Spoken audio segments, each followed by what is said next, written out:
નમસ્કાર, આપ જોઈ રહ્યા છો જનસાક્ષી ન્યૂઝ। નજર કરી આજના મુખ્ય સમાચારો પર। સુરત જિલ્લાના કામરેજ તાલુકાના ખોલવડ ગામના 67 વર્ષીય ખેડૂત ઇસ્માઇલ અકબરભાઈ શેખ સાથે થયેલી કરોડો રૂપિયાની છેતરપિંડીનો મામલો સામે આવ્યો છે।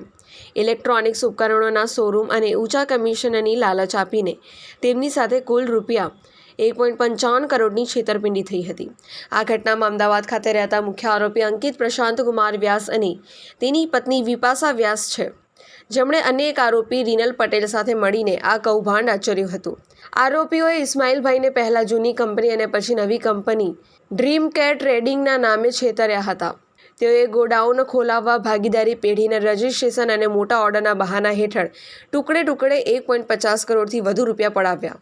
છેતરપિંડીનો પર્દાફાશ ત્યારે થયો જ્યારે આરોપીઓએ માલ આપવાના બદલે ઇસ્માઇલભાઈને રૂપિયા 2 કરોડના બોગસ શેર સર્ટિફિકેટ આપ્યા। સર્ટિફિકેટની ચકાસણી કરાવતા તે નકલી હોવાનું જણાવ્યું હતું। આ સમગ્ર મામલે ભોગ બનેલા ઇસ્માઇલભાઈએ કામરેજ પોલીસ સ્ટેશનમાં ત્રણેય આરોપીઓ વિરુદ્ધ ફરિયાદ નોંધાવી છે। પોલીસે હાલ અંકિતની ધરપકડ કરી આ મામલે વધુ તપાસ હાથ ધરી છે।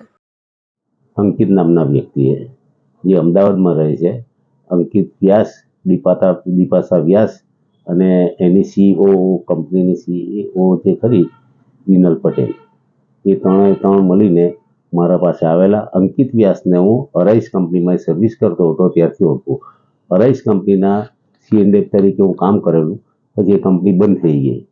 પછી એ ભાઈએ આવીને એ લોકો કીધું કે ભાઈ કંપની બંધ થઈ ગયેલી છે ને અમે અમારી પોતાની કંપની ચાલુ કરી છે, તો એના અંદર એસીનું એનું છે, તો ગુજરાતમાં એસીનું કામકાજ જે ખરું એ તમારા થ્રુ જ કરીશું। એટલે એને પૈસા આપ્યા। અમે પૈસા આપ્યા પછી કીધું કે અમારા પરિવારના પૈસા હતા એટલે તમે ભાગીદારી પેઢી બનાવો। એટલે ભાગીદારી પેઢી બનાવી સિલ્વર કોર્પોરેશન નામની, ને એને 1 કરોડ ને 20 લાખ રૂપિયા જેવા બેંકથી ટ્રાન્સફર કર્યા છે અને 30-35 લાખ રૂપિયા જે ખરા એ રોકડા આપ્યા છે। ને માલ હજુ સુધી એક બી માલ આવ્યો નથી ને એસીનો માલ બી નથી આવ્યો।